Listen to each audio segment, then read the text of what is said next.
importante desde que se tenha qualidade de vida. E isso nós conquistamos através do nosso estilo de vida, através da alimentação ou do exercício físico.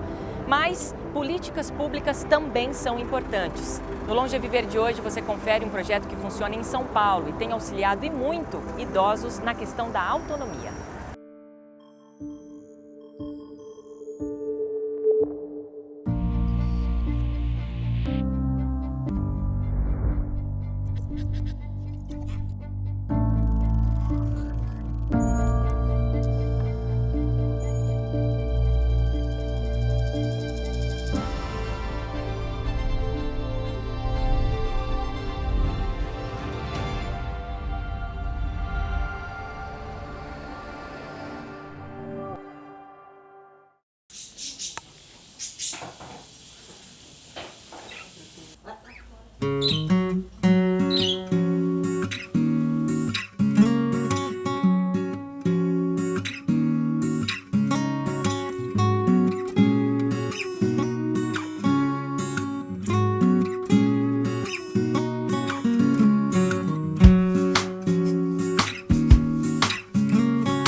PAI é Programa de Acompanhante de Idosos. Ele é uma política pública da cidade de São Paulo. Aqui na região do Capão Redondo é a única unidade que tem esse programa inserido. Por que esse programa está inserido aqui nessa unidade? Porque hoje nós temos, em média, 3.700 idosos a partir de 60 anos. Voltado para pessoas com mais de 60 anos em situação de fragilidade clínica e exclusão social devido à insuficiência de suporte familiar ou social, o PAI, Programa de Acompanhantes de Idosos, consiste no cuidado domiciliar realizado por profissionais no que diz respeito ao apoio e ao suporte nas chamadas Atividades de Vida Diária, AVDs. Existem atualmente 38 unidades do PAI. Visitei a unidade da UBS Jardim Maracá, no Campo Limpo, em São Paulo. Implantado na unidade em setembro de 2016, o programa é uma iniciativa da Secretaria Municipal de Saúde. Atualmente, 211 idosos estão cadastrados e são atendidos na UBS Jardim Maracá. Os pacientes contam com a dedicação de 16 acompanhantes de idosos que trabalham em parceria com a Estratégia de Saúde da Família e visitam usuários semanalmente.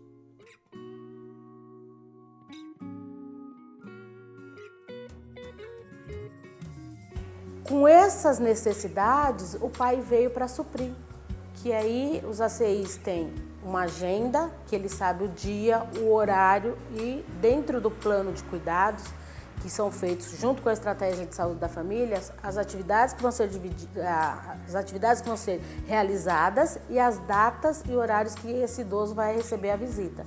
E ele fica aguardando. Se você não chegar, tiver alguma coisa, se ele tiver o telefone fixo e ele souber fazer a ligação, ele liga. Se ele não souber, ele fica no portão, ele fica com a porta aberta, aguardando esse ACI chegar. Eu fui o primeiro a apontar o dedo quando o pai chegou aqui, porque achei que existiam outras prioridades. Mas acho que também fui o primeiro a elogiar quando vi que o programa teve evolução e que dá uma qualidade muito melhor para o idoso, tanto de consulta como de acompanhamento. Porque o que eu pensei no começo, todos os pacientes já têm um agente de saúde, que ele já tem que fazer a visita na casa, já tem que cuidar. Para que serve o PAI? Para ter outro agente de saúde? Mas não é isso. O agente de saúde do idoso é um agente diferenciado, com um olhar diferente, que vai realizar outras atividades que o agente de saúde não tem aquele tempo qualitativo para fazer. Então, os idosos, no começo, quando eu ia fazer a visita com o pai, não tem por que mentir para vocês, né? Eu olhava, falava para a assistente social, nessa casa não tem evolução, a gente não vai conseguir fazer nada. E aí ela falava, não, vamos lá, vamos ver o que dá. E a evolução dentro de 60 dias, 90 dias era impressionante. Quando a gente achava que não ia mais ter o que fazer ali com acompanhamento e com qualidade, ficando ali 1 hora por dia, 3 vezes por semana, aquele paciente tem um crescimento. Então, até a gente que às vezes olha com um olhar meio cético, acho que esse paciente não tem mais, já é um idoso já complicado. Não, ele tem evolução sim. Então, aqui na unidade, o programa tem sido muito, muito eficiente, pelo menos dentro da minha equipe e dentro das coisas que a gente tem coordenado. Esse programa, ele vem trazer a autonomia e a independência desse idoso. Então, quando a gente chega na residência desse idoso, ele está muito reprimido. Então, assim, o que eu faço hoje? Se eu consigo andar, se eu consigo falar bem, se eu ainda tenho uma articulação, eu consigo ser o babá dos meus netos e bisnetos. Mais nada, né? Para a família, quando chega alguém de fora, vai mexer nessa minha estabilidade, né? O que é que eu faço depois disso? Eu vou ao shopping, eu vou ao clube. Já fui nisso alguma vez, em algum desses lugares algumas vezes?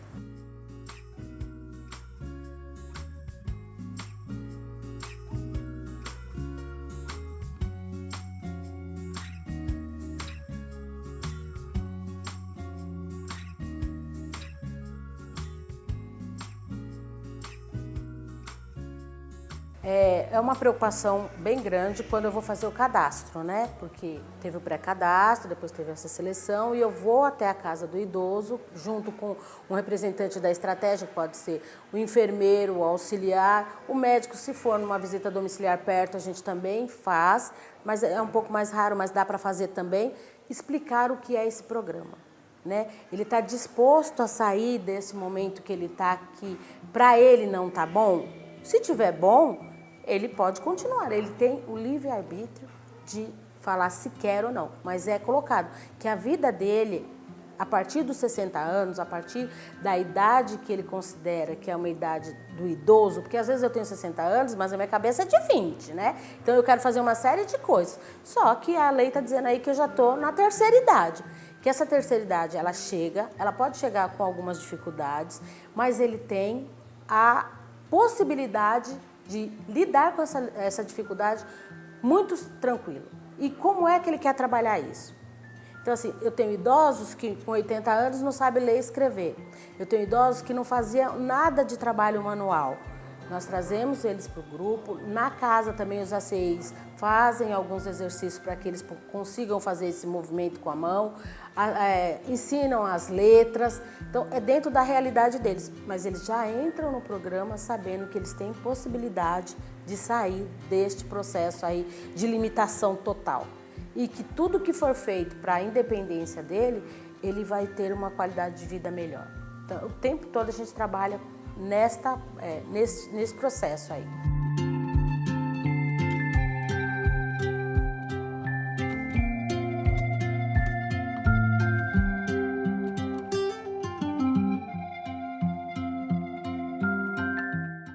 Assim, porque eu sempre gostei dessa área de ajudar. Hoje eu também estou fazendo enfermagem, gosto muito do idoso. Assim, o intuito do programa é dar autonomia e independência para o idoso. Quando eu chego na casa deles, é muita alegria, eles já ficam esperando. O dia que você não vai, você tem que avisar que não está indo, porque eles ficam muito ansiosos.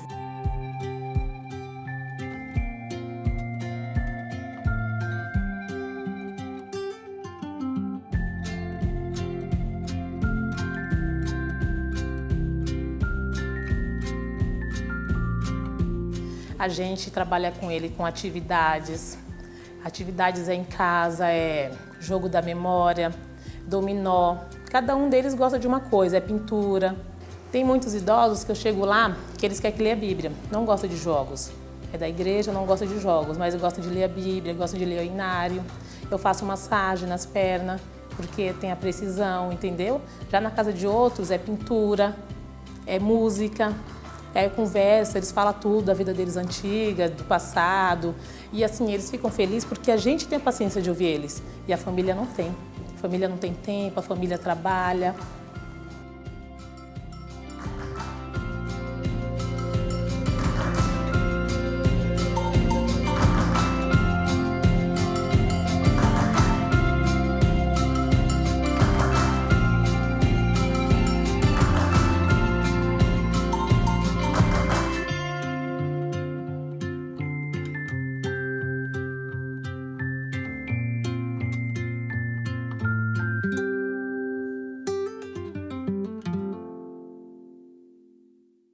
Isso. Com os idosos a gente tenta fazer um planejamento diferente, porque eles são mais propensos a alguns problemas de saúde, que atacam mais a idade deles, né? Risco de queda, essas coisas. E é mais difícil, principalmente para os que ficam mais sozinhos, que moram sozinhos. Então a gente tenta fazer um programa diferenciado. A gente tem uma coisa na atenção primária que chama Projeto Terapêutico Singular, que a gente cria, junto com toda a equipe, um trabalho de desenvolvimento do que aquele idoso precisa, quando aquele idoso precisa, de quanto em quanto tempo a gente vai fazer isso, vai fazer aquilo, e vai fazendo acompanhamento de tempo em tempo, para ver o que ele evoluiu, o que mudou, o que ele precisa de tratamento diferente.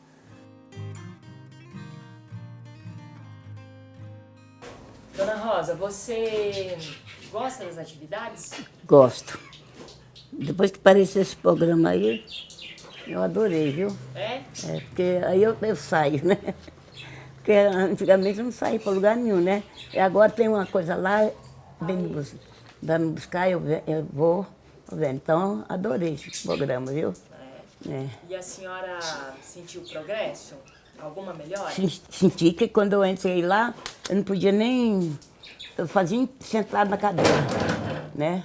Eu fazia exercício sentado na cadeira. Agora não, agora eu faço deito no chão, já posso deitar. Demora. Para me deitar, eu tenho que deitar, escorar na cadeira também, porque eu não consigo joelhar direto, né? Mas graças a Deus, me dei muito bem, viu? Dona Rosa tem dificuldades para andar por conta da artrite e da artrose. Seu esposo, Sebastião, sofreu um derrame e teve sua fala e movimentos comprometidos. Os dois são casos de progressos significativos após a chegada do pai no Jardim Maracá. Hoje eu digo que o idoso, ele é uma continuidade da nossa vida, que nós tínhamos aí há alguns anos atrás, uma pessoa com 40, 50 anos, ela já tinha terminado, né, tudo que tinha para fazer aí nessa vida. Então, assim, a minha avó faleceu de parto. Hoje, graças a Deus, a gente não tem mais esse problema. O meu avô faleceu com 65 anos, ele trabalhava de guarda noturna, então a vida era muito mais severa e eles não tinham tempo para eles. Por isso que hoje os que estão em casa, na maioria das vezes eles ficam em casa. E esse programa veio para reverter, para trazer eles novamente para a comunidade, trazer eles para esse novo tempo com coisas que eles já faziam ou com novas atividades. Então, assim, se eu já fazia alguma atividade de artesanato, onde tem que nós podemos agregar mais pessoas, independente da idade? Nós precisamos reinseri-los na sociedade.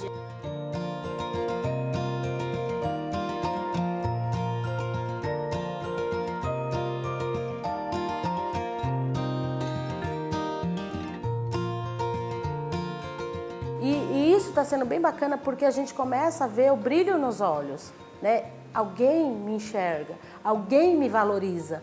E esse alguém é quem? Será que primeiro é os de fora e depois as pessoas que estão dentro? E eu não trabalho só com eles, eu também trabalho com os familiares.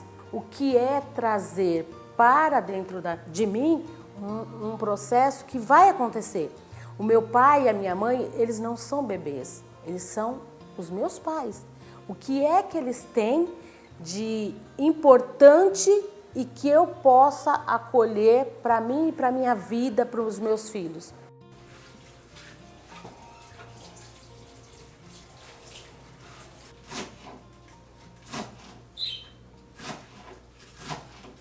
Eu fico com eles de segunda a sábado. E quando chega 2 horas da tarde, a minha irmã chega e fica com ele até as 9. Aí a outra chega e dorme com eles. Então vocês se revezam? Nós se revezam. Eles precisam de cuidado 24 horas? Isso, principalmente meu pai, né? Aí em fim de semana tem as minhas outras 2 irmãs, que trabalham a semana toda, né? Aí no sábado fica uma, no domingo fica outra. Eu faço tudo, tomo conta da casa, faço a comida deles, dou o lanche deles, lavo a roupa deles, passo a roupa deles. Mas eu digo assim, eu deixei minha vida para mim ficar, entendeu? Cuidando deles dois, entendeu? E assim, não me arrependo.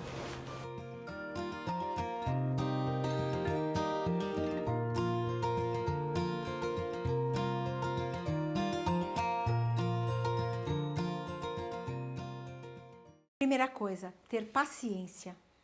A paciência e o amor. Saber as preferências do idoso. Vai saber que ele vai ficar irritado por qualquer coisa. Vai saber que ele vai ter um surto.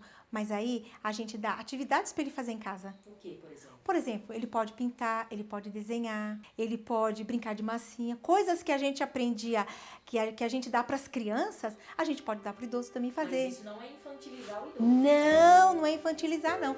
É você colocar ele numa memória operacional. Entendeu? Mas aí você brincar com ele no sentido assim, vamos trabalhar um jogo? Vamos fazer o jogo da memória? Não é? Mas aí eu faço o jogo da memória, não como o jogo da memória é. Eu trabalho ele, eu oriento a família. Você vai trabalhar o jogo da memória sem erro. Entendeu? Em que você não vai deixar ele adivinhar, você vira todas as cartas e pede para ele procurar, nomear onde está, qual que é igual, entendeu? Então tem tanta coisa que você pode trabalhar com jogos com o paciente para ele dar um prazer para ele.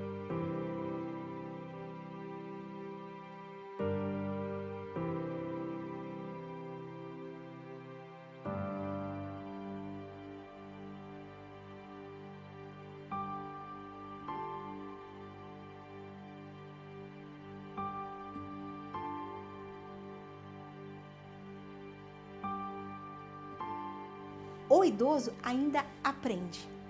Ele aprende porque, assim, tem a velocidade de processamento. Ele não vai ter a mesma velocidade de processamento que tem um jovem de 20 anos. Ele não vai ter.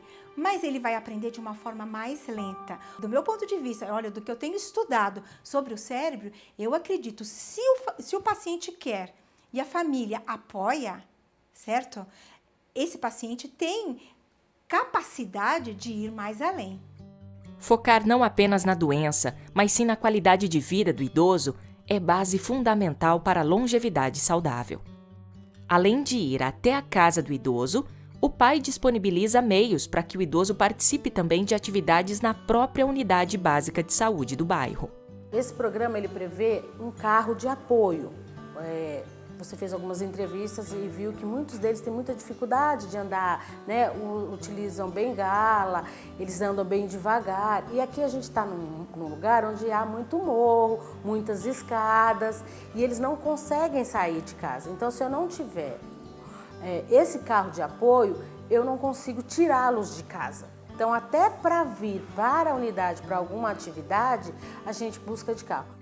O grande objetivo do pai é trazer autonomia e independência para os idosos de periferia que não recebem o estímulo necessário para progredirem depois de alguma doença ou acidentes como queda. Juntamente com a família, o projeto tenta encontrar meios para facilitar a vida desse idoso. Então nós vamos conversar com essa família, vamos ver a possibilidade de colocar um corrimão. Às vezes você colocando um corrimão, a qualidade de vida do idoso muda completamente. Porque pensa você, subir uma escada com peso na perna sem ter onde apoiar. Teve um idoso outro dia que falou assim, eu demorei acho que uns 20 minutos para subir a escada, mas eu subi sozinho. Então isso, olha a independência que ele já teve, ele não precisou de ninguém.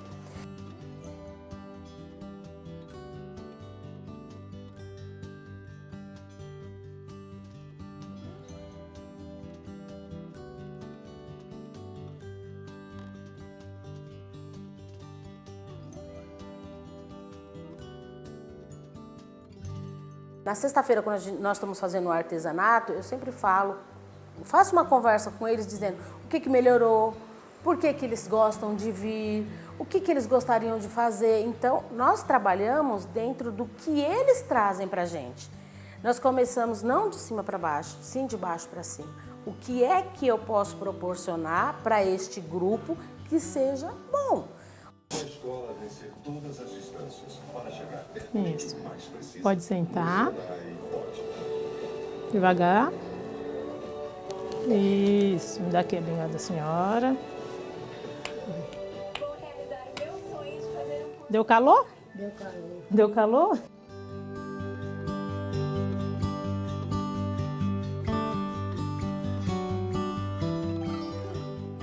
Isso é o que tem que ser onde a gente precisa gastar o dinheiro público. Acho que se a gente der qualidade na prevenção, a gente vai gastar menos. E todos os estudos apontam para isso, né? Todos os estudos de países desenvolvidos apontam para isso. Se você trabalha na prevenção, você gasta menos dinheiro com saúde. Eu acho que falta isso aqui.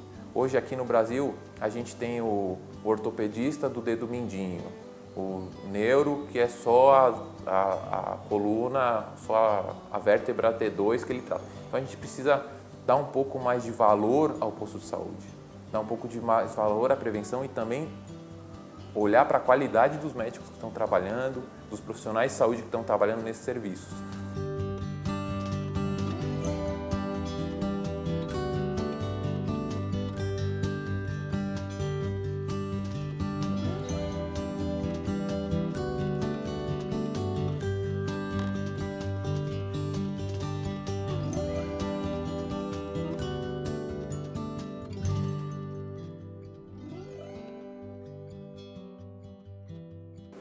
Para o idoso, a gente costuma, eu acho que ele já tem um hábito e um estilo de vida bem definido. É muito difícil que a gente faça muitas mudanças no que ele já aprendeu e no que ele já fez 50, 60 anos. A gente tenta mudar algumas coisas como alimentação, exercício físico, a fisioterapia, que a gente tem um grupo aqui, que para os idosos também é maravilhoso, para a coluna, para a dor. Mas é muito difícil mexer dentro dessa questão dos hábitos. Eu acho que é uma dificuldade, porque eles já fazem isso há tanto tempo, eu vou mudar agora o que eu como, o que eu gosto. Então, até para os idosos numa idade mais avançada, esse tipo de prevenção é mais complicado. Eu falo, ó, vamos te dar qualidade de vida, o que você gosta de fazer e o que eu consigo mexer com você, são poucas coisas. Mas algumas coisas a gente tem que fazer, como ter um olhar para a casa do paciente, de como é a organização da casa. Então, se ele tem um tapete móvel que ele pode cair, a gente tenta tirar, colocar alguma coisa mais fixa. Olha para os locais onde estão as coisas que ele mais usa, se não está num local alto, que ele tenha que subir e possa cair. A gente fica muito de olho nesse risco de queda, né? Que os pacientes, uma queda, hoje os estudos dizem que a qualidade de vida do paciente vai lá para baixo. Fica muito complicado para ele. Então, o olhar para os idosos é mais do que aqui. O que eu posso fazer para que a qualidade de vida se mantenha ou melhore um pouco, sem que comprometa também a questão mental. Poxa, eu gosto tanto de comer um macarrão e agora o doutor fala que eu não posso mais comer. Isso também pode ir criando na cabeça dele, poxa, estou velho, já minha saúde não presta nada. Desanima. Então, a gente tem que trabalhar, o idoso é mais complicado por isso. O hábito é mais difícil de mudar. A gente não pode deixar com que ele se sinta mal, com que ele se sinta velho, com que ele se sinta que não pode mais fazer nada, e também trabalhe para que a qualidade de vida dele se mantenha. Eu gostaria de apontar que trabalhar com o idoso é uma coisa tão magnífica que traz para nós o tempo todo o quanto é importante o respeito para o ser humano. O respeito pelo envelhecimento, porque um dia você vai envelhecer, não é? E como é que vão te tratar também? Então, a nação que não respeita os seus idosos é que não respeita o seu passado. Como é que ele vai respeitar o seu futuro? Então, acredito que seja isso, né? Então, nós temos que repensar. Existe muita pesquisa sendo feita, existem os psicólogos, os cientistas, os neurocientistas, pesquisadores, mas existem aqueles, assim como eu, como você, que a gente bota a mão na massa ali, tá no dia a dia. Eu acho que, assim, isso é prazeroso. A pesquisa vem e nós estamos ali, botando a mão na massa, para ajudar a quem a gente puder alcançar. Eu acho que isso é o nosso legado. Quando a gente puder fazer o bem para o outro, eu acredito que isso vai estar recompensando mais ainda. Dona Antônia tem 95 anos e sua filha, Josefa, tem 76. Com o aumento da expectativa de vida, isso se tornará cada vez mais comum. Idoso cuidando de idoso.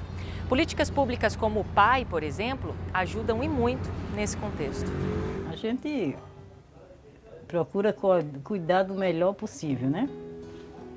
Tenho muito cuidado nela para não cair, hora da comida, hora da dormida, né? Hora de dar banho, né? E é um prazer que eu tenho, porque infelizmente é a minha mãe, né? Eu devo muito a ela, viu? Meu pai faleceu com quase 100 anos, faz negócio de pouco tempo, E então fico ela na minha companhia, que eu me sinto para mim uma riqueza para mim. É minha companhia, a gente conversa, a gente reza junto, a gente vê televisão junto, né? E então é uma companhia uma para outra das melhores possível. Isso, a outra mão. E essa daqui, bora, sente. Pode sentar, mãe, devagar, não tem pressa. Tá vendo o quarto dela como é, Bianca? Cadê Bianca? Olha o quarto dela, que é brinquedo dela. Como é que pode? Ela fica em pé olhando, viu? Olhando para as bonequinhas dela. Pega uma, senta a outra, levanta a outra. Diga agora assim, viu?